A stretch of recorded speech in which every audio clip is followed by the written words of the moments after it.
vais mettre un petit peu de son, parce que ce matin, je ne suis pas véritablement en grande forme. Je sais que l'Esprit lui est.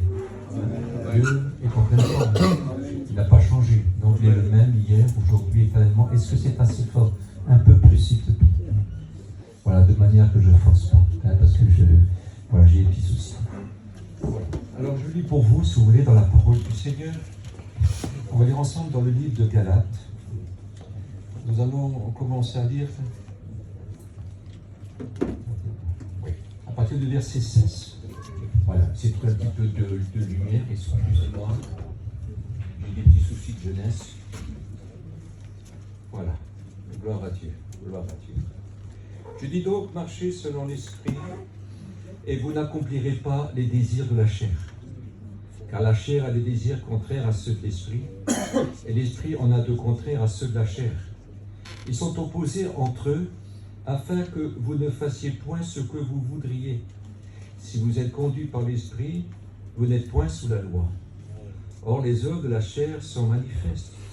Ce sont l'impudicité, l'impureté, la dissolution, l'idolâtrie, la magie, les inimitiés, les querelles, les jalousies, les animosités, les disputes, les divisions, les sectes, l'envie, l'ivrognerie, les exécrables et les choses semblables. Je vous dis d'avance, comme j'ai déjà dit, que ceux qui commettent de telles choses, c'est-à-dire tout en sachant que c'est mal, mais ils le font puisqu'ils ne jamais, n'hériteront point le royaume de Dieu.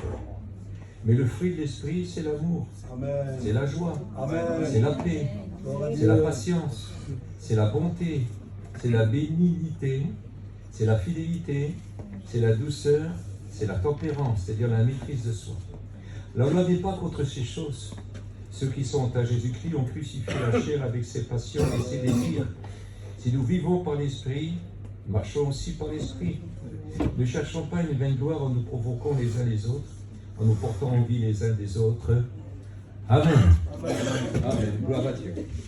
Gloire à Dieu. Là, je vois comme un chef. Là, je vois comme un esclave. Que Dieu soit béni.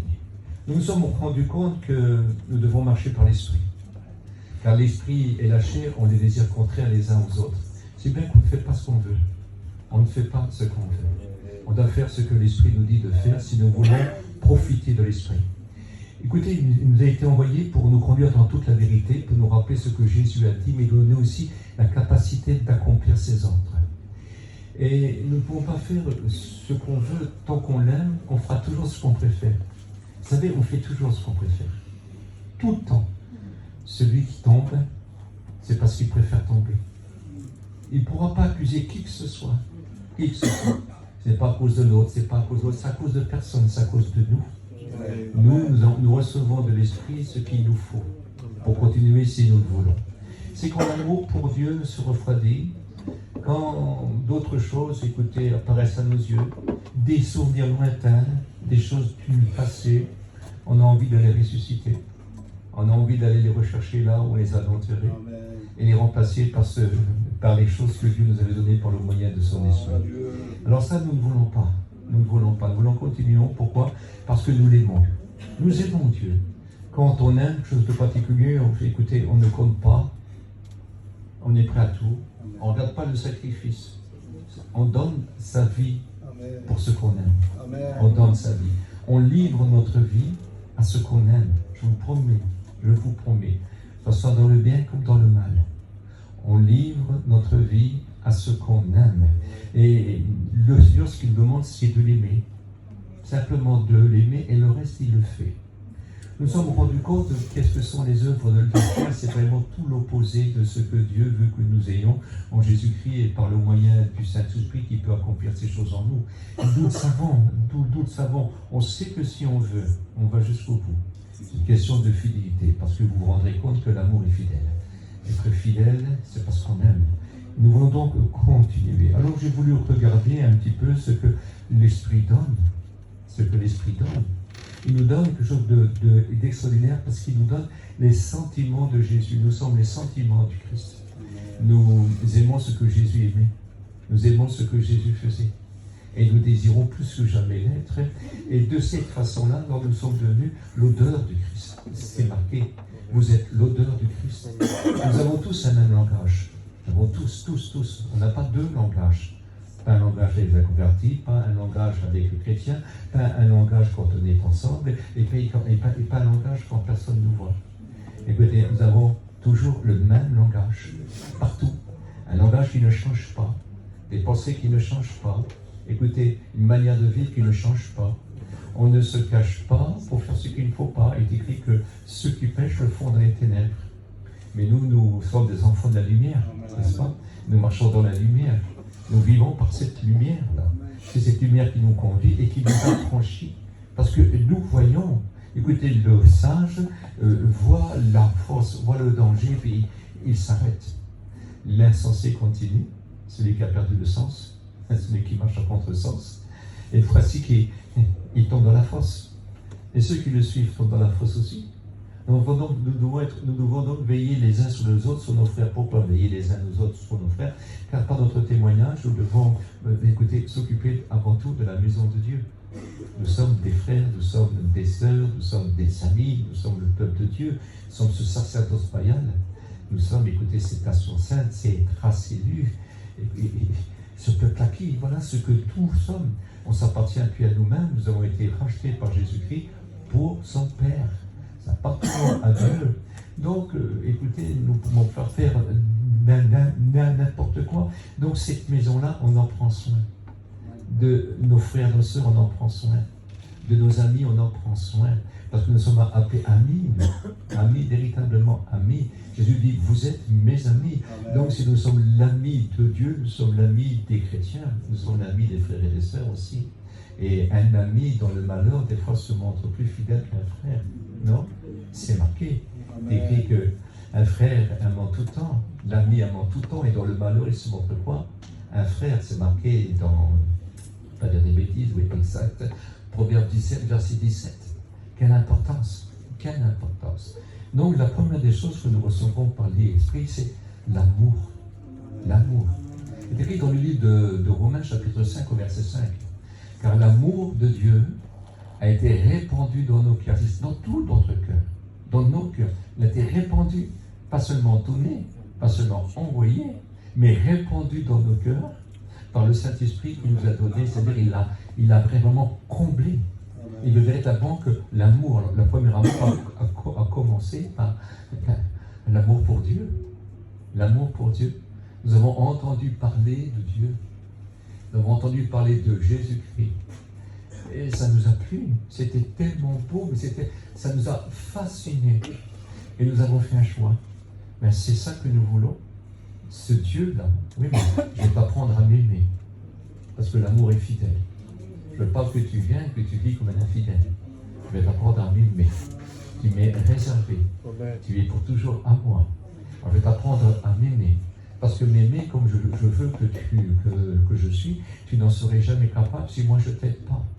Alors l'amour pour Dieu est répandu dans nos cœurs par le Saint-Esprit. Est-ce que vous êtes d'accord? Alors nous ressentons cet amour-là, si bien que Paul, qui était ce qu'il était, il dira ces mots, bien que lui agissait par ignorance, il croyait plaire à Dieu, il faisait tout à l'envers. Hein. Mais il dit, mais quand il y a plu à celui qui m'a connu dès le sein paternel, de révéler en moi l'image de son Fils, alors je n'ai pas hésité. Il dit ici, maintenant je vis pour celui qui m'a aimé le premier et qui s'est livré lui-même pour moi. Et il dira, parce qu'il aime, il dit, moi, l'amour m'est un gain. Car Christ, c'est ma vie, c'est ma manière de vivre. Et c'est aussi ma vie éternelle. Mais c'est ma manière de vivre. Christ, c'est notre manière de vivre.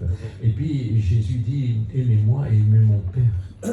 Aimez-moi et aimez mon Père. C'est quelque chose d'extraordinaire. Et c'est merveilleux de aimez-moi. Hein? Comme moi, j'aime mon Père. C'est-à-dire qu'écoutez, lui, il est l'amour de Dieu. Voici mon Fils bien-aimé, en qui j'ai mis tout mon amour, écoutez-le. Si nous voulons être aimés de Dieu, c'est-à-dire profiter de l'amour de Dieu, parce que Dieu aime la terre tout entière, nous devons aimer son Fils. Mais véritablement l'aimer, pas en parole, en acte. En acte. Et nous devons aimer les frères et les sœurs.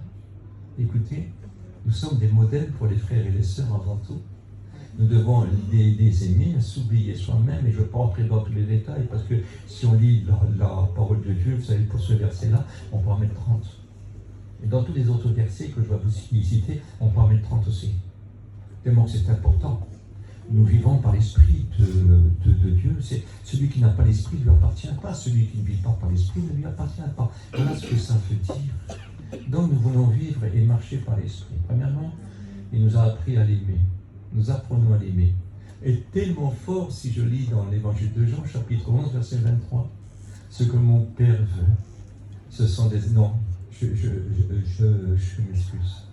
Dans Jean chapitre 4, verset 23, ce que mon Père veut, ce sont des adorateurs en esprit et en vérité. Écoutez, il nous apprend à l'aimer, mais bien plus loin, à l'adorer. Et vous savez que quand on adore, on est comblé. Quand on adore, on est rassasié.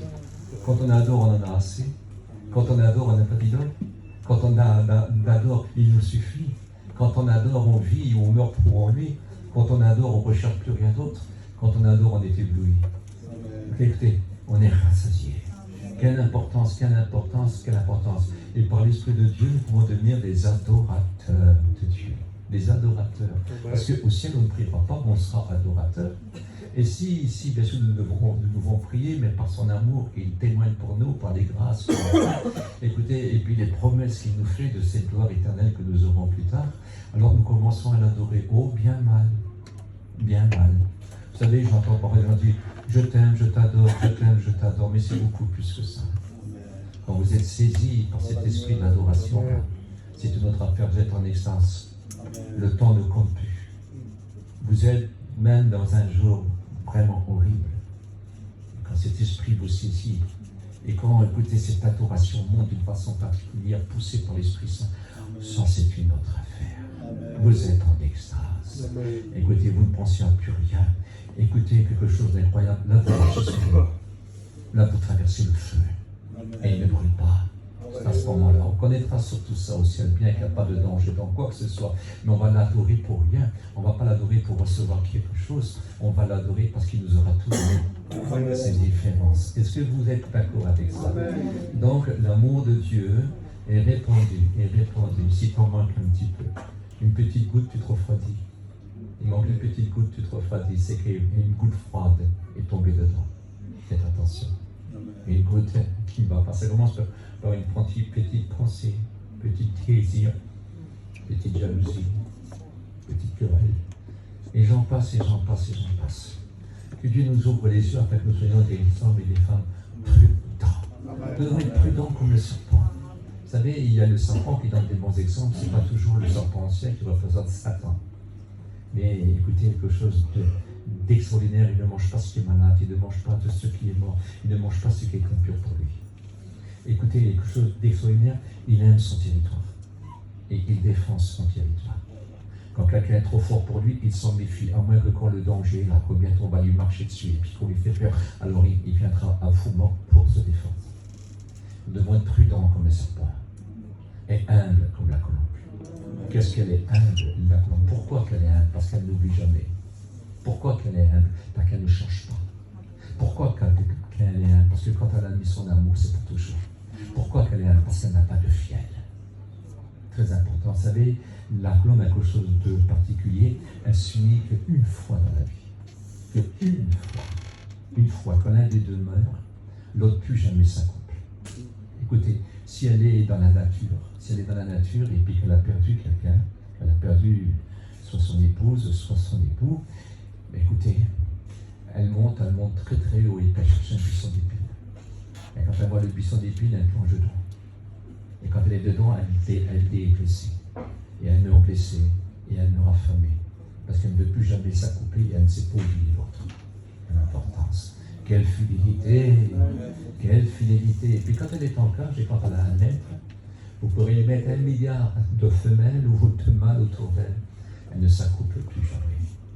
Plus jamais. Plus jamais. Elle est fidèle jusqu'à la mort. Quelle importance, non? Quelle importance. Alors, soyez prudents comme le serpent, sage intelligent comme lui, et puis soyez humble comme la colombe. Parce que ça, c'est l'humilité. L'humilité, c'est s'humilier, mais c'est s'oublier. Ça, c'est être humble. C'est ce qui vient. Et ça, on le fait quand on est rempli d'amour. Et le Seigneur désire véritablement nous remplir d'amour pour lui, pour les autres, et même pour nos ennemis. Il y en a qui ont toujours de la rancœur. 20 ans après, ils en ont encore. De la rancœur. C'est pas bon. C'est pas beau. On doit aimer son ennemi. On doit, écouter, bénir son ennemi, souhaiter du bien. On doit, écouter, tu m'as fait du mal, je vais te faire du bien. Ça, c'est pas une tournée de dos, hein. Moi, tu sais, moi, bon, voilà, mais moi, je ne veux plus le voir. Hein. C'est pas la Bible. Ça, c'est pas la Bible. Ça, c'est pas Jésus. Parce qu'il chaque la brebis qui s'est égarée. Si toi, tu es grand et ça, si toi, tu es fort, si un frère ou un ennemi t'a fait du mal, ben toi, rends-lui le bien. Rends-lui le bien. Ils s'en vont mourir pour le mettre, sachant qu'ils ne sont pas toujours à qui qu'ils ont affaire. À celui qui rend témoignage, peut-être il les livrera. Peut-être il fera semblant d'être chrétien, parce que c'est comme ça que ça se passe, pour voir où les chrétiens se rassemblent, et pour pouvoir les livrer à des milices qui sont formées pour faire du tort aux chrétiens, pour les arrêter, pour les assassiner, pour les enfermer. Est-ce que vous réalisez? Et eux, ils le font quand même. Ils le font quand même. Écoutez, leur vie ne leur appartient pas, elle appartient au maître. Et n'oubliez jamais que dans le monde, dans beaucoup de nations, dans beaucoup plus que vous pouvez imaginer, beaucoup de chrétiens sont persécutés. Oh, ça ne se voit pas. Ça ne se voit pas. Mais beaucoup sont persécutés. Il y a toujours une mouche. Vous savez que le prince des mouches, c'est Belzébul.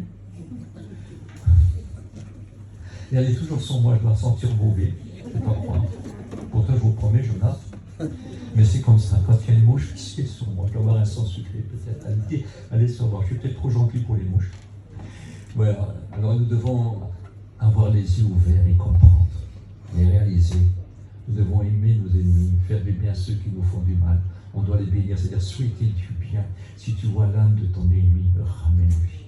C'est ce qu'il disait Job, le plus grand serviteur, en son temps. Le chrétien devrait être aussi grand que lui. En son temps, il n'est pas sous la loi, il n'est pas sous la grâce, il n'est pas juif, il est d'Arabie Saoudite, du pays de Bus, il date du temps d'Abraham. C'est une autre affaire. Israël n'existe pas, bien qu'on a appelé Abraham l'hébreu. Sa descendance sera Israël. Il est de cette époque-là. Il parle des Chaldéens. Il est de cette époque-là. Abraham était de Chaldée. Alors je ne sais pas essayer qui imaginer. Il dit quand celui qui maïssait, quelqu'un qui vous haïsse, il veut l'amour de vos enfants, il veut que vous soyez malade, que vous ayez toutes les misères, toutes les souffrances. Celui qui vous haït est prêt à vous calomnier, il est prêt à se venger, mais d'une autre façon. D'une autre façon, le chrétien qui se venge, c'est d'une autre façon. Il ne tape personne, il ne fait rien, il fait toujours un beau sourire, mais là, c'est au fond de son cœur. Il n'y a plus de fréquentation, il n'y a plus de bonjour, il n'y a plus de bonsoir. Ça passe comme ça, là. Est-ce qu'on leur a un petit sourire pour bonjour. Et des fois, j'en ai connu, moi, ils disent bonjour quand c'est dans l'église. Et puis quand c'est dehors, ils croient sans dire bonjour. Je vous promets, j'en ai vu. J'en ai vu. Mais devant tout le monde, mais si, même bien, vous avez vu, je ne dis pas, mais c'est pas vrai. Et ça, c'est très très grave. Ça, c'est très grave. Donc, il faut que nous souffrions l'amour pour nos ennemis. Mais les ennemis, véritablement, il dit quand quelqu'un qui m'haïssait tombait dans le malheur, il dit je pleurais et je marchais tout tristement. Je ne sais pas si vous réalisez, et c'est cette attitude chiquée, Dieu rend témoignage, Dieu rend témoignage de cet homme-là. Nous, les chrétiens, qui avons l'Esprit de Dieu, on veut que notre ennemi soit sauvé. C'est donc qui est écrit que vos bonnes œuvres brillent ainsi devant les hommes, afin que quand Dieu les visitera, il glorifie alors vos œuvres. Parce qu'on n'a pas fait le mal à notre ennemi, parce qu'on lui a fait du bien pour le mal qu'il nous rend, parce que nous sommes capables de prier pour lui, quand nous sommes capables de penser à lui, quand nous sommes capables de ne pas se détourner de lui, et de savoir le rencontrer et l'aimer. Et alors ça, vous savez, le jour où Dieu le visite, là, il glorifie vos œuvres, parce qu'il dit, mais il est si gentil, et j'y fais tellement du mal. Tellement du mal. Quelle importance. Alors que Dieu ouvre nos yeux. Pourtant, c'est votre ennemi qui vous a fait du mal numéro 1, c'est lui qui a commencé. Oui, mais vous remplacez la haine, la méchanceté qu'il a eue par le bien, par la bénédiction, par la main tendue. Et ça, c'est très important. Si un jour vous êtes missionnaire, que vous allez dans les pays où on persécute, écoutez, ce que vous rencontrerez sera souvent plus contre vous qu'avec vous. Il faudra prêcher l'évangile à tout le monde. Vous savez pourquoi? Il faudra témoigner à tout le monde. La Bible dit que nous devons aimer notre prochain comme nous-mêmes. C'est-à-dire que là où nous sommes le premier, le plus proche, il faudra parler du Maître. Il faudra parler de Jésus. Ça peut être l'emprisonnement, ça peut être des complications que vous ne pouvez pas comprendre. Vous pouvez même écouter ceux qui veulent travailler, n'auront pas de travail pour les chrétiens. Et encore ça, c'est pas la plus grande souffrance, mais plus d'aide. Trouver un logement, c'est très difficile, parce que vous êtes chrétien. Mais néanmoins, il continue toujours. Il y aurait tellement des choses à dire sur ces choses-là, mais que Dieu ouvre nos yeux. Et puis sachons demander pardon s'il le faut à Dieu. Non? Sachons demander pardon humblement. Oh, pas devant tout le monde, dans notre cœur. Les hommes n'ont pas besoin de tout savoir, mais arrangez vos affaires s'il y a moyen. Je ne sais pas si vous avez été élu, il ne me parle pas là. Il ne me parle pas. Mais moi, je suis un prêcheur, je lis par la Bible, et c'est lui qui a dit qu'il faut aimer ses ennemis. Donc, je dis ce qu'il est dit, parce que l'amour de Dieu est épandu dans le cœur, sur tous les coins du cœur. Les coins où ça a été touché, les coins où ça a été blessé, les coins où ça fait mal. Je mets mon amour. Souviens-toi de moi. J'ai prié pour mes ennemis. C'est très, très important. On continue ensemble. Alors, il est écrit, soyez toujours joyeux. 1 Thessaloniciens 5 au verset 16. Soyez donc toujours joyeux. Quand on a de l'amour, c'est pas pour plaire. On peut même mourir, mais ça n'a aucune âme. Mais mourir dans l'amour, mourir en étant ami de Dieu, mourir en ressemblant à d'autres Christ, on est l'odeur, on a ses sentiments. 1 Corinthiens 13, nous avons un caractère. 1 Corinthiens chapitre 12, nous avons la force, les dons spirituels. Faire des choses formidables, mais toutes ces choses se font par l'amour. Et je vais vous montrer une voie par excellence quand il parle des dons. Il parle de la charité, du caractère du Christ, au chapitre 13. Quelle importance, mais quelle importance! On ne peut pas parler de tous ces points-là, ce serait beaucoup trop long. On pourrait faire un séminaire entier, tu vois. Donc c'est pas possible. Mais simplement pour essayer de vous faire comprendre la force. Alors quand on est comme ça, on a la joie du Saint-Esprit. Parce qu'on est prêt à rendre témoignage, les gens au travail, des gens disent, moi je suis triste, qu'est-ce que je suis triste, ma vie est triste, oui, mais tu travaillerais plus pour Dieu. Si tu rendrais témoignage autour de toi. Si dans le magasin on mettait quelqu'un pressé, quelqu'un qui est culotté, eh bien écoutez, tu serais patient, on le verra après. Quelle importance! Ben, ça serait beaucoup mieux, tu aurais de la joie, si tu parlerais à tout le monde du Christ Jésus, tu aurais de la joie. Vous savez que peut-être que certains ont perdu des récompenses. Et oui, les récompenses, écoutez, quand ils s'entendent que vous avez perdu une récompense, vous ne la retrouverez jamais. Mais Dieu vous donne l'occasion de rattraper le temps, de racheter, d'avoir des nouvelles récompenses. Nous avons tous perdu des récompenses. Quand on passera au tribunal du Christ, ce n'est pas pour être jugé, pour être perdu, c'est pour être récompensé des récompenses que nous méritons et de celles qu'on a perdues, malheureusement, on les a perdues. Dieu te met à cœur que tu dois faire ça, puis tu ne le fais pas. Tu ne le fais pas. Et ceux qui nous aiment, je m'excuse, les inconvertis aussi le font. Non? Et ceux qui nous donnent, écoutez, ça suffit pas. Hein? Les inconvertis aussi le font. Hein? Invitez ceux qui peuvent vous rendre, je les excuses. Les inconvertis aussi le font. Nous, c'est beaucoup plus grand. Beaucoup plus important. Et ce n'est pas mes paroles, hein, je m'excuse. Hein? Ce sont les paroles de Jésus-Christ. Ce sont les paroles de Jésus-Christ. Alors quand on est comme ça, quelle joie, non? Heureux celui qui écoute mes paroles et qui les met en pratique. Non? C'est pas celui qui dira Seigneur, Seigneur, qui héritera le royaume des cieux, mais ceux qui écoutent ma parole et qui la met en pratique. Alors heureux, oui, heureux, véritablement heureux. Heureux et écoutez, même quand on traverse le feu, mais on ne brûle pas, on reste fidèle. Parce que l'amour, c'est une force incroyable. Et la joie est quelque chose d'incroyable, parce que cette joie-là, écoutez, elle nous est donnée à cause de notre obéissance, de notre amour et de notre foi. C'est à cause de notre foi, de notre fidélité. Alors on a cette joie-là. C'est une joie qui nous fait avancer constamment. On ne veut jamais baisser les bras en quoi que ce soit. Tout ce que ta main trouve à faire, tout ce que ta main trouve à faire, fais-le, car Dieu est avec toi. Ça, c'est de la joie. Voulez-vous avoir la joie? Alors, il faut des fois fouiller dans nos affaires, voir s'il y a du linge sale et le faire laver. Le linge, c'est le symbole de la vie. Le linge, c'est le symbole du vêtement blanc. C'est le symbole de la lumière, de l'innocence. Et que vous voudrez regarder si dans cette vie-là, il n'y a pas des taches noires. Parce que, écoutez, ça c'est inimitié. L'esprit et la chair, ça ne marche pas ensemble. C'est inimitié. Mais nous avons l'esprit avec ses 9 facettes. Et là, on est sur la deuxième facette. La joie. Avez-vous envie de la véritable joie?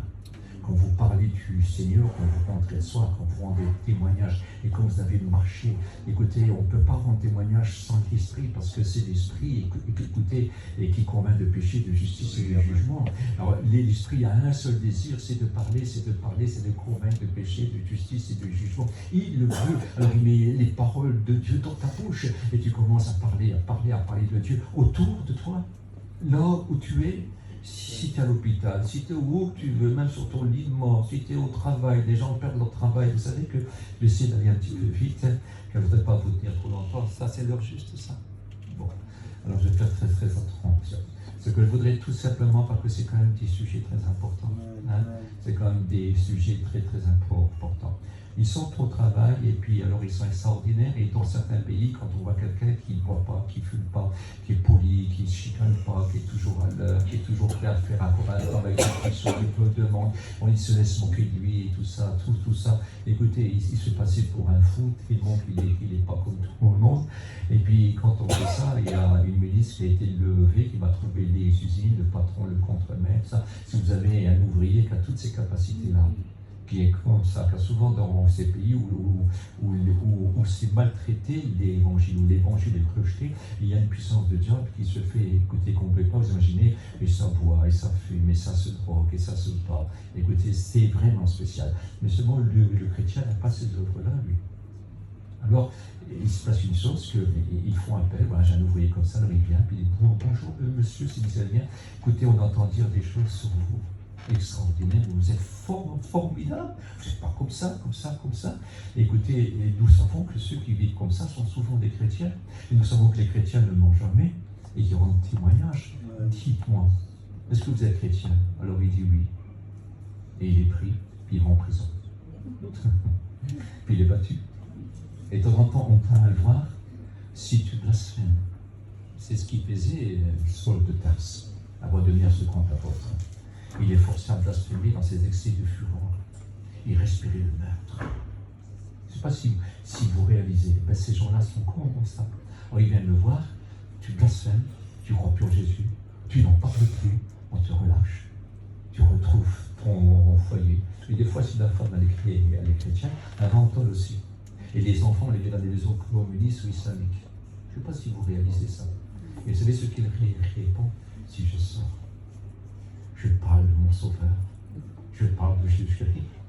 Ils sont prêts à tous rire, sachant que leurs enfants, et sachant que tout est entre les mains de Dieu, et que Dieu protège.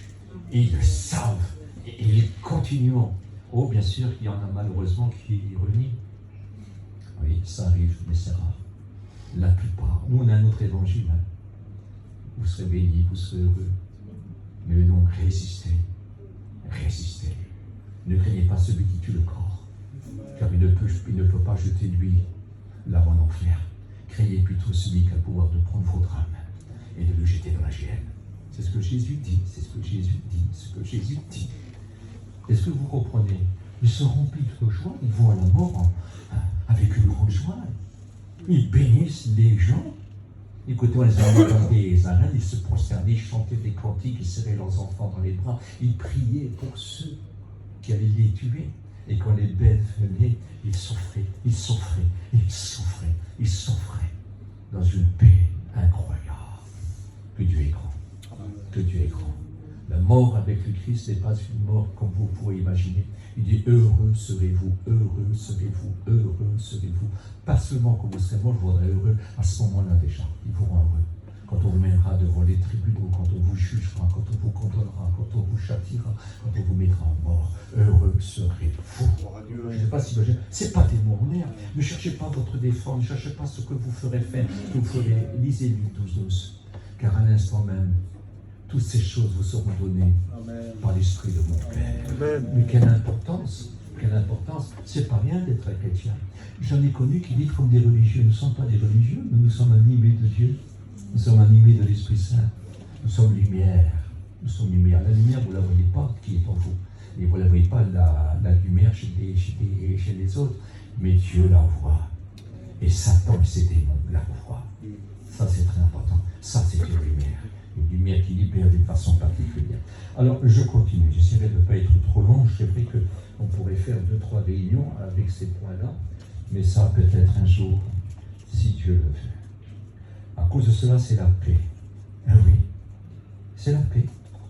Quand on est joyeux, quand on est rempli de l'amour de Dieu, et quand on est rempli de l'amour que Dieu nous donne pour les autres, alors à ce moment, on vient, c'est la paix. On se sent bien, c'est pas les critiques, c'est pas les calomnies, on s'en balance. On s'en balance, on s'en moque. Aucune importance. On aime ceux qui nous critiquent et on aime ceux qui nous calomnient. Alors ça, ce n'est pas grave. Ça ne nous touche pas. Ça ne nous touche pas. Ça ne nous touche pas du tout. On aime ceux qui nous rejettent. Ça ne nous touche pas. Ça ne nous touche pas. Ils font ce qu'ils veulent. Moi, je veux être un bon exemple. Je veux les aimer. Et alors, j'ai quelle paix. Ça ne nous touche pas. Ça glisse. Ça glisse parce que nous, on a une armure. Enfin, on n'a pas une armure, on a une cuirasse. Le cœur n'est pas touché. On a un bouclier, on a l'épée de la vérité, on a les souliers de ficelle de l'évangile, on marche sur toute la puissance de l'ennemi, sur les serpents et sur les scorpions, rien ne peut nous nuire. C'est une différence, ça. On a le casque du salut, on a les pensées du Christ. Nous avons la pensée du Christ. La Bible dit que nous avons la pensée du Christ. Nous savons ce que le Christ veut quand on veut faire ce qu'il veut qu'on fasse. L'Esprit nous le rappelle. Il est là pour nous aider. Et surtout, quand ça ne va pas, c'est un grand consolateur. Il dit que Dieu veut nous consoler, afin qu'après, quand nous avons été consolés, nous allons consoler les autres qui ont besoin de consolation. Parce qu'on a vu ce que Dieu a fait pour nous, alors on dit qu'il peut le faire pour eux. Est-ce que vous réalisez? Alors nous continuons, j'essaie de ne pas être long. Voilà. La paix. Après, c'est la patience. Regardez ce qui est écrit là. Écoutez, quelque chose de très important. Soyez patients. Le Seigneur, écoutez, pas que je dis mal. Voilà. Le Seigneur vient. Regardez le cultivateur. Il attend avec patience le précieux fruit de la terre. Il attend avec patience. Vous savez, si vous allez semer avec larmes, vous récolterez avec chant d'allégresse. Soyez patients. Il nous encourage. Il dit, écoutez, soyez patients, frère. Soyez patients, pourquoi? Le Seigneur vient. Le Seigneur vient. Et nous attendons, nous, un précieux fruit. Écoutez, qui n'est pas seulement le fruit de la terre, un précieux fruit. Nous allons passer au tribunal du Christ et recevoir nos récompenses. Soyez patients. Écoutez, ce n'est pas pour rien. Est-ce que Dieu est ingrat pour oublier le mal qu'est-ce qu'on s'est donné pour lui et l'amour que nous avons manifesté pour lui? Ça, c'est ça, non? Non. Et Dieu n'est pas ingrat pour oublier le mal, le travail que vous avez accompli pour eux, pour lui, et l'amour que vous avez manifesté pour les saints, même s'ils ont des caractères qui vous dérangent. Est-ce que vous comprenez? Dieu n'est pas oublieux. Dieu a connu des gens comme ça. Alors il nous a dit de supporter les faibles, de porter les faibles, de prendre soin des faibles. Quelle importance de vous à moi. Nous sommes tous faibles. Nous sommes fortifiés. Non? Leur force augmente pendant la marche. S'il nous faut 2%, on aura 2%, car rien ne se gaspille. S'il faut 10%, nous aurons 10%. Et s'il faut 100%, nous aurons 100%. Rien ne se gaspillera. Dieu sait pour que nous soyons vainqueurs et plus que vainqueurs par celui qui nous aime. Et je peux tout par celui qui me fortifie. Mais le vrai texte aussi, écoutez, qui est très important, il dit sans moi vous ne pouvez rien faire. Le vrai texte c'est sans moi vous ne pouvez rien faire, vous qui êtes éloignés de moi. Alors bien sûr, il n'y a pas d'amour, il n'y a pas de joie, il n'y a pas de paix. Ça, et il n'y a pas de patience. Et ça, c'est pas oublié. Ça ne s'est pas oublié, ça ne se venge pas, ça le fait d'une autre manière. Quelque chose, écoutez, de particulier, que Dieu ouvre nos yeux, afin que nous soyons des gens de patience. On va voir ensemble la bonté. Et je lis dans Éphésiens 4:32. Soyez bons les uns envers les autres, vous pardonnant réciproquement, comme vous avez été pardonnés en Jésus-Christ. Soyez bons les uns envers les autres. Écoutez, souvenez-vous que vous avez été vous pardonnant réciproquement. C'est-à-dire, des fois, il faut pardonner. Les uns envers les autres, là, c'est l'Église. Hein. Tu m'as fait un père, je te pardonne, et puis je t'aime, et puis j'oublie tout. Et puis, si malheureusement je suis maladroit un jour, je te demande de me pardonner, tu me le dis. Pourquoi tu m'as fait ça, mais si je te pardonne. Mais là, il est question quand même de choses fondamentales, c'est pas maladroit. C'est quelque chose, voilà. Mais il dit, pardonnez-vous les uns les autres. J'étais tout jeune chrétien, et bon, ben, il y a 52 ans. Et puis, je vais dans une église, et j'entends des chrétiens de 40-50 ans de vie chrétienne, puis qui parlaient d'une façon qui m'avait étonné, parce qu'ils disaient, moi, tu vois, ce jeune-là, moi, s'il ne me demande pas pardon, je ne pardonne pas. Il faut pardonner déjà avant qu'il te demande pardon. Non, je ne pardonne pas. Là, je ne comprenais pas. Vraiment, je ne comprenais pas ça. Non. Tu peux avoir un bilan de vie chrétienne, si un jeune, en plus un jeune, qui a besoin de tout apprendre. Écoutez, nous sommes des modèles des uns et des autres, non? Non? Nous sommes des modèles des uns et des autres. Moi, je ne comprenais pas ça, moi. Alors, je n'ai pas voulu lui dire parce que j'étais gêné. J'étais trop jeune, je commençais. Il me dit, ça, c'est pas bon.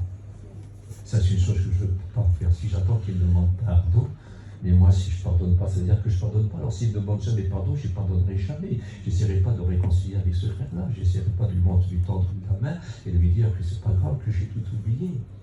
Non, mais alors je vais attendre alors que... Mais non.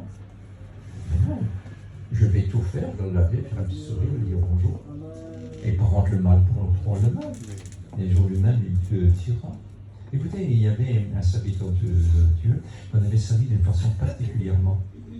Et puis un jour, un chrétien est venu le voir. Et puis, et ce chrétien-là, c'est lui qui avait le pasteur le servait. Puis il était gentil avec lui. Il n'a fait aucun reproche. Mais un jour, il est venu. Il dit, pasteur, je m'excuse. J'ai fait ça, je te demande pardon. Il dit, écoute, je te pardonne. Mais il y a un souci. C'est ça le grand souci, la réputation que tu m'as faite. Regarde, il a pris une tête d'oreiller. Et puis il a lâché tous les plumes par la fenêtre. Et il dit, est-ce que tu peux ramasser ça? Non. Moi non plus. Il dit, la réputation que tu m'as faite, les inconvertis la croient, ils se moquent de moi. Et certains chrétiens le croient encore. Et je pardonne de tout mon cœur. Écoute que ça te serve de leçon. Et que plus jamais tu sois sans amour. Et tu te calmes plus. Et tu n'essayes pas de dire n'importe quoi. Sachant que c'est pas fait. Un jour, un frère prêche. Et c'est un frère qui avait un ministère exceptionnel. Et puis, il y en a un qui est à Orsi, puis il dit à son copain, c'est un homme de Dieu, cet homme-là. Hein. Et l'autre dit, il a tout le temps dit, tu crois? Et l'autre n'a plus regardé le serviteur comme avant. Il s'est dit, il sait quelque chose sur cet homme-là que je ne sais pas. Vous vous rendez pas compte, il ne faut pas grand-chose. Hein. Parce que le genou a une particularité, hein, c'est qu'il est très fin. Parce que la jalousie vient de l'orgueil. Et l'orgueil, il ne supporte pas qu'on pense quelqu'un d'autre que lui.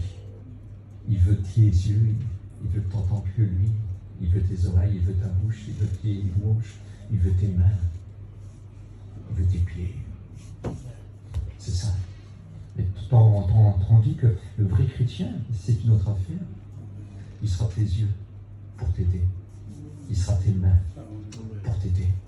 Il sera tes oreilles pour t'aider. Il sera ta bouche, il t'apprendra toutes choses. Il te fera marcher. Ça, c'est le vrai chrétien. Est-ce que vous comprenez? C'est pas un orgueilleux. Il n'est pas là pour se montrer, il est là comme modèle. Il dit, soyez mes imitateurs, dit l'apôtre Paul. Pourquoi? Comme je suis de Christ, car je le suis de Christ. On va montrer un exemple parfait. Parfait. Et nous sommes de ces gens-là. Et écoutez, ici, Paul est un imitateur du Christ. Là, il n'a pas dit qu'il faut qu'on imite Christ aussi. Moi, je le fais. Vous pouvez le faire aussi. On a le même esprit. Lui, il a une autre tâche. Il doit enseigner, il doit édifier, il doit fortifier, il doit garder, il doit protéger, et même donner sa vie s'il le faut. Et ça, c'est une autre affaire. Mais le chrétien peut être aussi fidèle. J'ai rencontré des femmes, des hommes, mais qui ce sont des gens fidèles. Ils ne sont pas pasteurs, ils n'ont pas de ministère, hein, mais alors ils sont lumière, sel et témoins. Ils rendent témoignage, et leur témoignage est vrai, leur conduite est importante, leur conduite est impeccable. Écoutez, après tout, ceux qui remplissent ces salles, ce sont les chrétiens, qui disent à ceux qui les entourent, à leur famille, à leurs amis, et même à leurs ennemis, le Seigneur t'aime. Venez voir la réunion, c'est tellement beau. Est-ce que vous comprenez? C'est vous qui remplissez les salles par-dessus tout. Nous n'avons rien fait. Nous avons édifié. Nous sommes là pour édifier, pour faire grandir l'Église et la fortifier, pour affermir le corps du Christ. C'est tout. Nous n'avons rien fait. Bien sûr que nous sommes des gagnants d'âme. Bien sûr que nous rendons témoignages. On est là pour vous servir. Et puis, vous êtes là pour servir le Seigneur et remplir cette salle. Est-ce que vous réalisez? Ça, c'est très, très important. Alors, je vais continuer, hein, parce que c'est très, très grand. La parole de Dieu est tellement grande, il y aurait tellement des choses à dire. Alors, écoute, il faut que je cherche de la lumière, je n'ai pas le choix. Excusez-moi, à mesure que ça avance, à mesure que la voix s'éteint, à mesure que les yeux s'éteignent, comme c'est triste, priez pour moi, surtout, ne m'oubliez pas pour ça. Hein. Voilà, soyez patients. Alors, maintenant, on a parlé de la volonté, hein. Vous pardonnant réciproquement, comme vous avez été pardonné en Christ. Maintenant, il y a la bénignité. Qu'est-ce que c'est que la bénignité? C'est bienveillant. Cherchant à faire du bien. Écoutez, j'ai mis un verset là, j'essaie de le voir parce que mes yeux me jouent des tours d'une façon quand c'est pas possible. Hein. Alors, dans Acte 9, 34, hein. Est-ce que je ne sais pas si vous vous rappelez vous savez qu'il y a un moment, je vais vous parler de Dorcas, je vais vous parler ainsi aussi de Zachée. Dorcas a quelque chose de particulier. Et elle faisait des choses merveilleuses, elle faisait des vêtements pour les saints. C'était un moment où c'était dur, c'était difficulté, ils avaient beaucoup de mal à avoir ce qu'il faut, certains manquaient d'habits, mais elle les faisait. Et puis voici, un jour, elle meurt. Et puis quand elle meurt, tout le monde pleure. Quel besoin, elle était bienveillante, elle faisait du bien, elle était bienveillante. Et puis l'apôtre Père est passé par là, c'est-à-dire qu'on l'a fait appeler, et puis elle est venue. Et puis ils ont montré tous les vêtements qu'elle faisait pour les saints. Elle s'acharnait à travailler sur ça, à travailler, puis elle rendait des services immenses. Et puis Pierre a prié pour elle. Et Dieu l'a ressuscité, parce que Dieu en avait besoin. Il a besoin des bienveillants. Souvenez-vous aussi de Zachée. Il rencontre Jésus. Il cherche à voir qui était Jésus. Dans l'un de ses rangs, il y a un publicain qu'on appelle Lévi, qui deviendra l'apôtre Matthieu. Mais aussi, lui, il est chef des publicains. Un homme très riche. Et puis on ne va pas rentrer sur toutes les choses des publicains, mais ce sont des gens qui travaillent avec Rome. Ce sont des gens traîtres. Ce sont des gens qui sont détestés par leurs parents, par leurs frères, par leurs amis et par le monde, écoutez, par le peuple juif. Et puis, écoutez, on les met au rang des prostituées. Écoutez, s'il n'y a pas Rome pour les protéger, ces hommes-là sont morts, ainsi que les prostituées. Est-ce que vous réalisez ça? Et puis, mais rencontre le Maître Jésus. Il veut savoir qui est Jésus. Il a entendu parler du Maître Jésus. Il veut savoir qui est Jésus. C'est un homme qui avait sans cœur, qui était sans pitié, mais écoutez, il a grandi, enfin, il a vieilli, et il se passe une chose, qu'il est malheureux, parce que, écoutez, il a perdu tout, et l'argent ne rend pas plus heureux, et puis ses amis, ben écoutez, c'est pas ses amis. Rome méprise même les traîtres, les sorcières, mais pour eux, ce sont des hommes sans valeur. Alors, il est très malheureux, il se souvient des cantiques, il se souvient de ses parents qui aiment Dieu, et qui suivent sur la loi, il se souvient de toutes ces choses-là. Dieu lui manque. Mais si c'est vraiment lui, parce qu'il sait que sur la loi, il est foutu, il n'en veut plus. Alors il souffre. Alors écoutez, mais Jésus, c'est le Fils de Dieu, qui est envoyé pour apporter le pardon universel pour la terre entière, pour Israël aussi bien que pour les nations. Il a entendu parler de ça, il dit, je veux savoir. Je veux savoir. Et puis quand il passe, écoutez, il y a beaucoup de monde, il est de petite taille. Certainement, des grandes chances que ce soit un nain. Mais vous savez, quand on était nain, on ne pouvait pas aller au temple. Quand on était nain, quand on était malade, quand on était infirme, quand on était aveugle, quand on était bossu, quand on était boiteux, écoutez, on ne pouvait pas aller au temple. On ne pouvait pas. C'était défendu. Et quand vous devez amener une coffre offrande, c'est quelqu'un d'autre qui l'emmène pour vous. Je ne sais pas si vous imaginez. Il fallait que ça reste aux portes du temple. Mais pas pouvoir y rentrer. Pas rentrer dans le parvis. Vous ne pouviez rien faire, absolument rien. C'était défendu pour eux. C'était défendu pour eux. Alors, je ne sais pas si le regard des autres, la moquerie, la méchanceté. Je n'en sais rien. Vous savez qu'un jour, ils ont vu des aveugles prier du temple sur les colonnes, un des extérieurs, et puis ils ont dit comme ça, qui est né? Ils ont demandé à Jésus, mais qui a fait pour qu'il soit né aveugle? Est-ce que ses parents ou est-ce que c'est lui? Et Jésus a répondu, ce n'est pas qu'il a péché lui ou ses parents, c'est afin que la gloire de Dieu se manifeste en lui. Et puis il le guérit. Hein? Alors, écoutez, Jésus a une réputation incroyable. Le lépreux peut se jeter à ses pieds et le toucher. Et lui-même le touche. Et le touche et lui de compassion, c'est-à-dire en pleurant. Il dit sur un mot, tu es purifié, mais non, il fait mieux que ça. Il le touche. Et tout ça en pleurant, ému de compassion. Il dit, je le veux soit pur. Et à l'instant même, il fut pur, heureusement, parce que les gens auraient peut-être lapidé, qu'ils auraient dit que Jésus était impur. Mais voyez-vous, la foi, si tu veux, tu peux. Si tu veux, tu peux. Écoutez, il remplissait toutes les conditions pour que Dieu le fasse. Il a risqué sa vie pour que Jésus le bénisse. Quelle importance, non? Quelle importance. Que Dieu nous ouvre les yeux, enfin, que nous comprenons ça. Il y a aussi au niveau de la bonté. Vous savez qu'un jour, voilà, symbole, hein, mais les boucs à gauche et les brebis à droite. Et puis, il va dire une chose. Écoutez, il va dire que tous ceux qui ont donné le verbe, tous ceux qui ont secouru, tous ceux qui ont été bons, tous ceux qui ont donné à manger, ça c'est les brebis. Et puis, il met les boucs, mais c'était pourtant des croyants aussi. Mais ils n'étaient pas bons. Ils n'avaient pas la bonté. Pourquoi? Ils n'étaient pas dirigés par l'Esprit. C'est le symbole. Pour que quand on a l'Esprit, on a la bonté aussi. On est bienveillant. On est bienveillant. On ne pense pas à des mauvais projets. On est bienveillant. On est bon. On a de l'amour. On le fait pour Dieu parce que cet amour-là vient de Dieu. Parce qu'on a dans le monde des gens qui sont athées et qui n'aiment pas Dieu. Et qui, si Dieu existerait, il n'y aurait pas ça, ça et ça et ça. Mais Dieu n'est pas l'auteur de nos maux, c'est le péché qui le fait. C'est différent. On ne peut pas accuser Dieu n'est pas tenté par le mal et ne tente lui-même personne. Malheureusement, il y a des vies spéciales et la mort s'attache à tous les saints. Il faudrait que vous réalisez ça. Et accuser Dieu, ce serait une grave erreur. Mais être bon et gentil et s'occuper de ceux qui ont besoin. La bienveillance. Avoir des bons des saints, des bienveillants, des saints, c'est important. Avant de parler, il faut montrer quelque chose. Souvenez-vous de Pierre et Jean. David, il se tient à la porte dite de Salomon, où il s'arrange le peuple, où il porte des évangiles. Mais là, c'est une autre affaire. Ils rentrent par la porte belle. Ils sont connus dans tout Israël. Et dans tout Jérusalem. Et puis, ils vont à la porte belle, là, et il y a un boiteux, là, un boiteux de liaisons. Ils s'attendaient à recevoir quelque chose d'eux. Mais là, ils n'avaient rien. Ce jour-là, ils n'avaient même pas de sou. Ils n'auraient même pas pu faire une offrande au temple. Ils ne pouvaient absolument rien faire. Mais ils sont venus pour cet homme-là. Dieu les a envoyés parce qu'il faut que ceux qui sont à l'intérieur du temple voient la puissance du Maître. Voient la puissance de ce grand Dieu. Pas qu'il disait qu'on avait volé son corps, mais il est bien ressuscité. Parce qu'en son nom, il y a des guérisons. Est-ce que vous comprenez? Alors, ils ont dit, regarde-nous. Regarde-nous. Puis il les a regardés.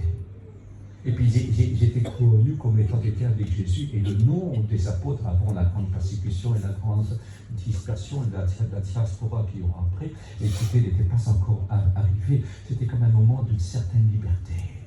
Il dit, regarde-nous. C'est à partir du verset 5 qu'on se rend compte qu'après qu'il y a persécution. Mais ce que je voudrais essayer que vous regarde-nous. Il dit, on a mis en argent. Mais ce qu'on a, on te le donne. Au nom de Jésus. Écoutez, si nous n'avons rien à montrer, si les gens ne peuvent pas nous regarder, on n'aura rien à donner. Je recommence. Si nous n'avons rien à montrer, on n'aura rien à donner. Il faut que le témoignage marche avec. Il faut que le témoignage marche. Parce que Dieu ne peut pas bénir un orgueilleux ou une orgueilleuse. Parce qu'elle veut la gloire de Dieu. Mais nous sommes continus. Apocalypse chapitre 1, il tient ses étoiles dans la main. Il tient ses anges, ça veut dire des sagers, dans ses mains. Et puis il est écrit, écrit un ange, c'est-à-dire au serviteur de la cette église, dis ça. Et puis, il travaille au milieu de cette église. C'est-à-dire, celui qui fait son travail, nous ne sommes que des instruments, rien de plus. Est-ce que vous comprenez? Que des instruments. Alors, qu'as-tu que tu l'as reçu, pourquoi tu t'en glorifierais comme si ce n'est de toi? Mais on n'a rien. On est bon à rien. On est des vermisseaux.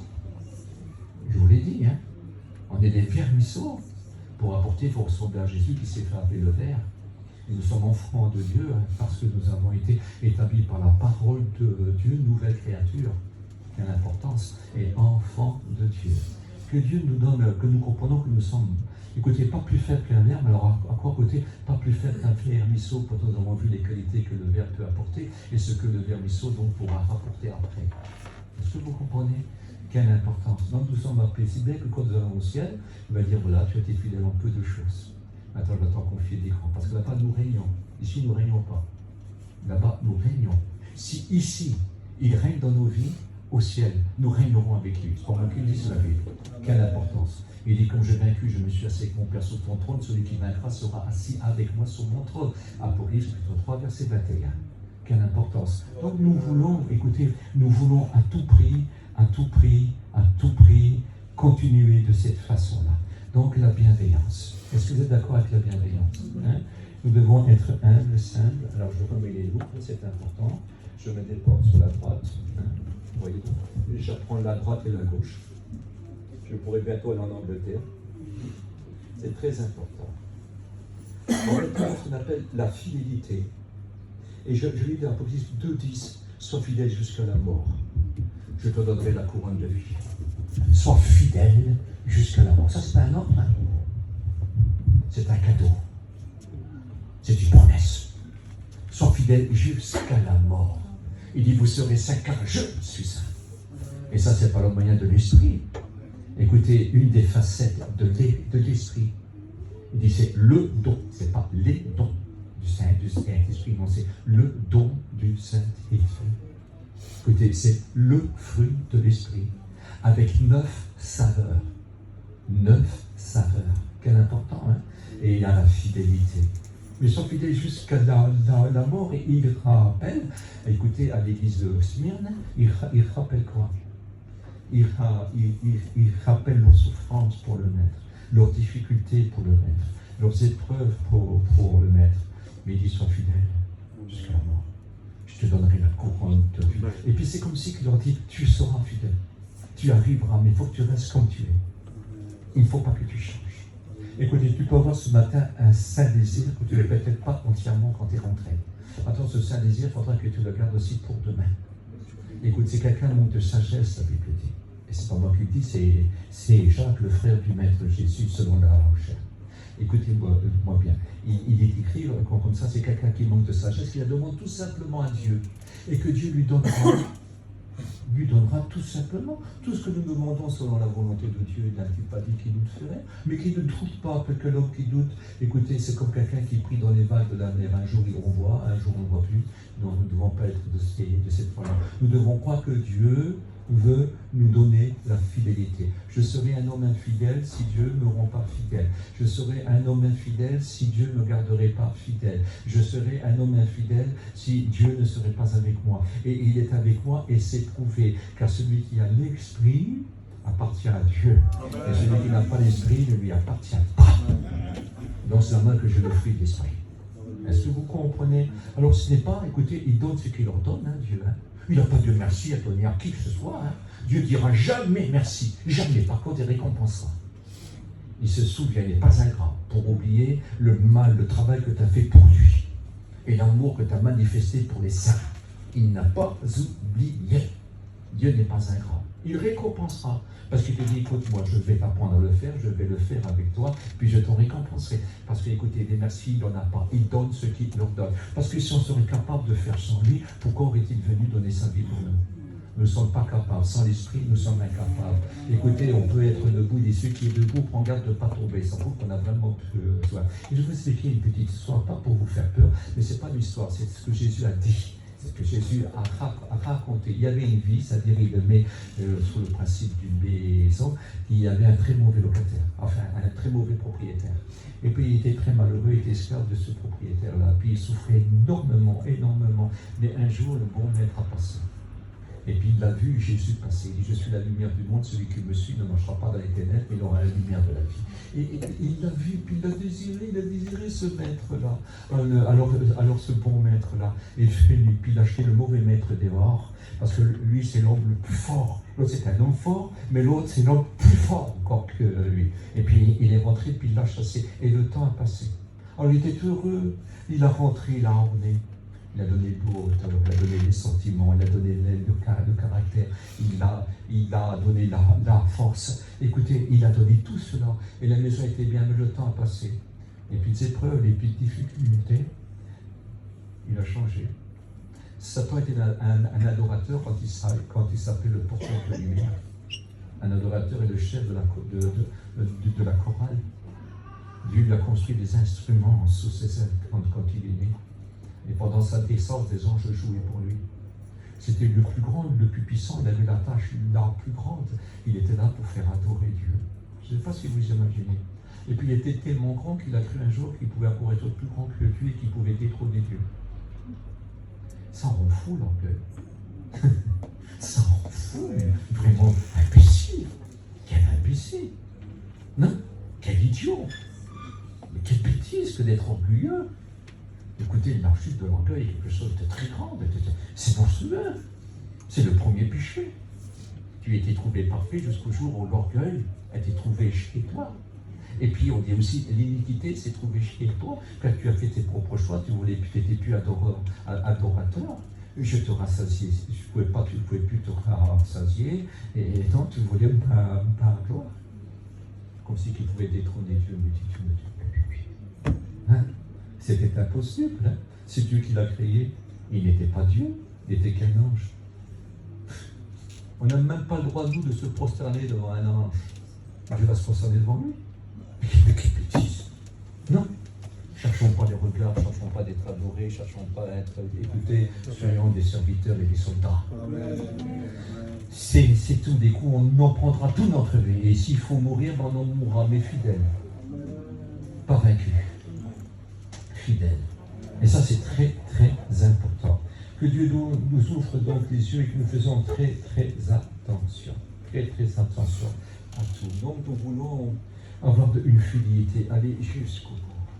Il dit, parmi vous est mort celui qu'on appelle Clopas, comme Antipas. Il est mort.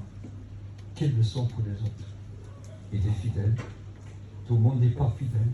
Il parle de son témoin fidèle dans le livre de l'Apocalypse. Allez, je continue pour ne pas être trop long. La douceur, Philippiens 4:6, que votre douceur soit connue de tous les hommes.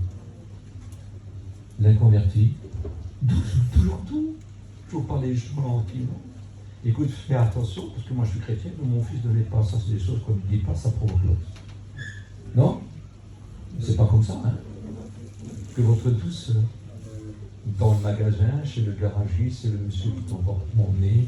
Écoute, si ton patron a vu de toi, et tout, hein. Ne rendez pas le mal pour le mal. Je ne sais pas si que votre douceur soit connue de tous. Jésus était doux. C'est pourquoi il était gentil. Et c'est pourquoi? Parce qu'il était amour. Puis il était fidèle à son Père. Il dit, le Fils aime le Père. Et le Père aime le Fils.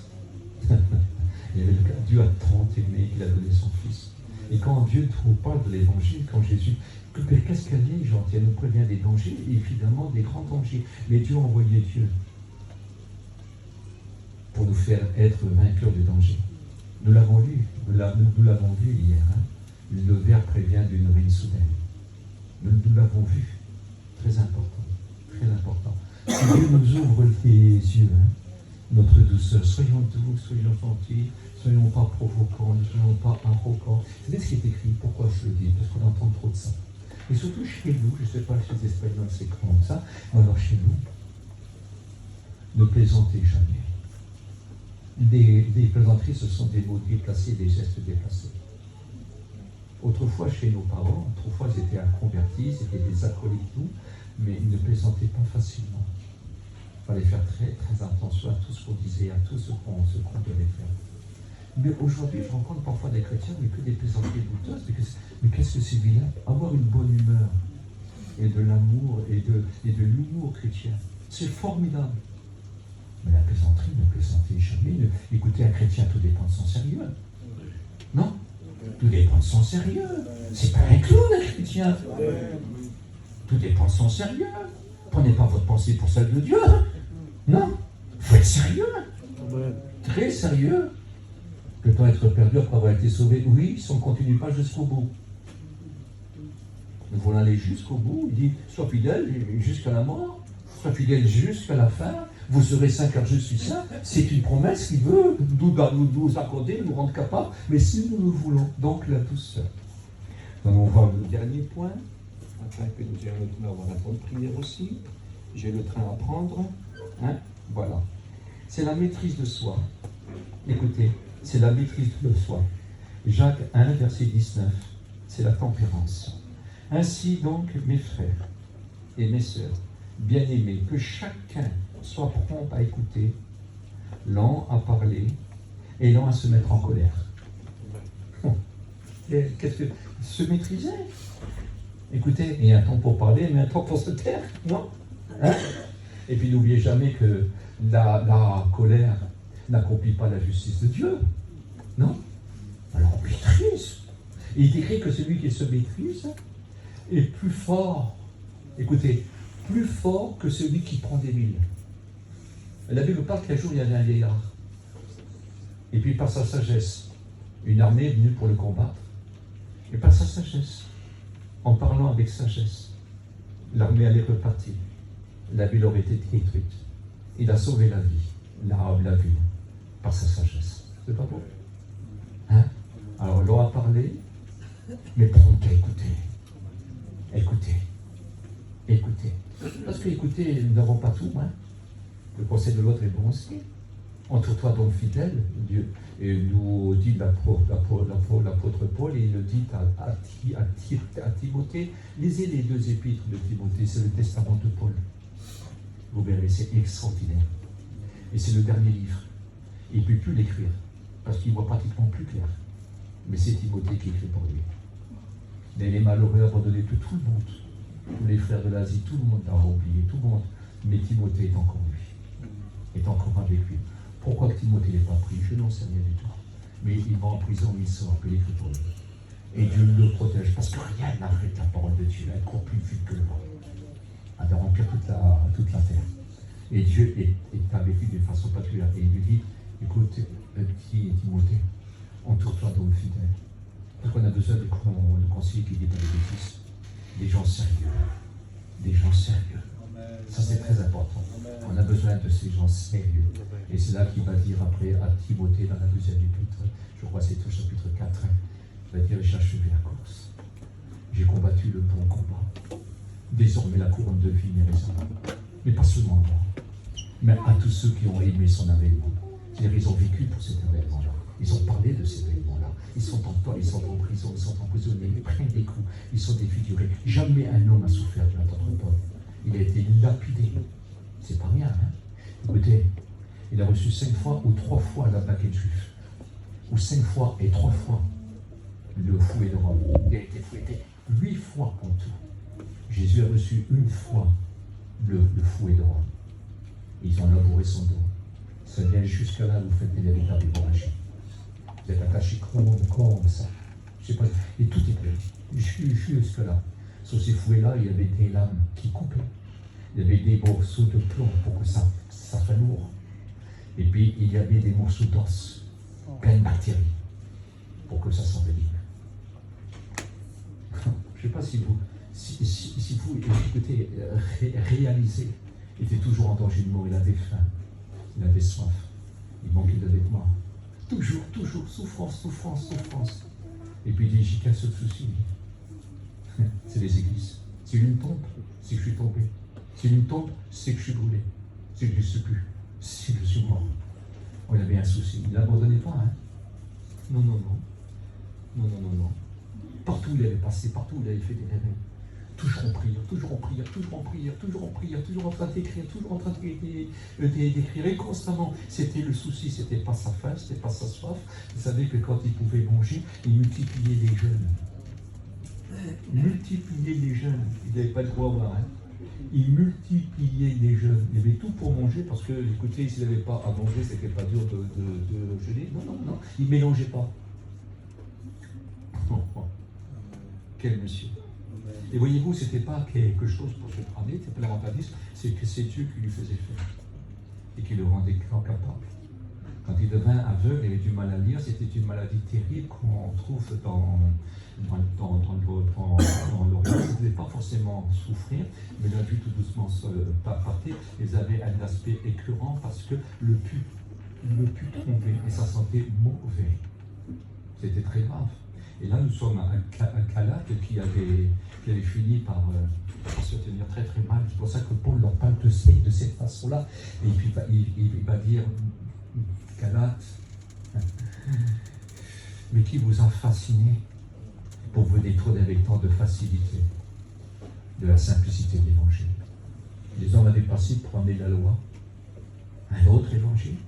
Il dit, mais si à quoi sert la grâce? On est sous la loi.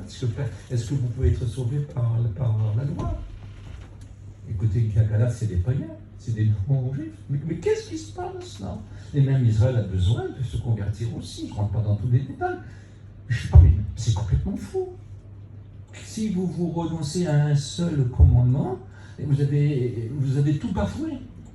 Mais c'est complètement dingue. La loi ne pouvait pas sauver. C'est le pardon de Dieu qui sauve. Mais le pardon est en Christ, non? Le pardon est en Christ. Il faut que nos yeux s'ouvrent. Écoutez ce qui est écrit au niveau de Israël. Si le peuple est aussi nombreux que le sable de la mer, un faible reste seulement subsistera. Mais ce reste-là, on le connaît. C'est ceux que Dieu a aveuglé véritablement l'intelligence et les yeux de peur qu'il aime et qui se convertissent. Et il y a un faible reste que Dieu mettra à part, qui nourrira, et que Satan fera tout, il enverra des fleuves derrière eux, et puis il n'arrivera même pas à savoir où ils sont. Pourtant, c'est un esprit qui traverse les montagnes, qui va au fond des mers, qui est capable de rentrer à 10 000 mètres dans un sous-marin, puis s'aimer ses amis, il peut se mettre dans les étoiles et tout. Mais là, il ne peut pas. Dieu s'est réservé. Et quand ils le verront, il leur enverra un esprit de supplication, et ils pleureront sur celui qu'ils ont percé, l'un reconnaîtra. Et la Bible, le texte original, ils verront le lion, c'est-à-dire le roi de la tribu de Juda. Et ils pleureront sur lui comme on pleure sur un fils unique. C'est un faible reste, un tout faible reste. Maintenant, il y a plein de juifs qui se sont convertis. Les apôtres étaient juifs. Ils ont emmené les franchis. Il y a tout plein de juifs qui se convertissent même à l'heure actuelle. Mais ils ont besoin de Jésus-Christ. Parce que le Seigneur leur dit, écoutez, si vous ne vous reportez pas, vous périrez tous également.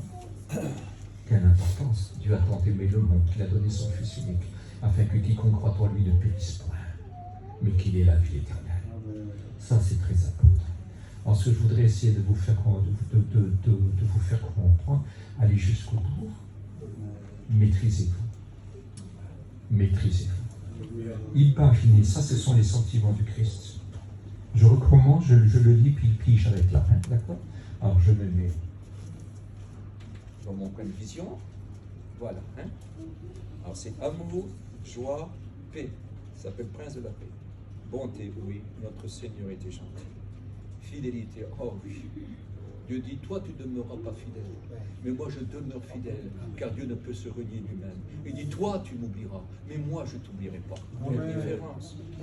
Douceur, tempérance, maîtrise de soi, très très important.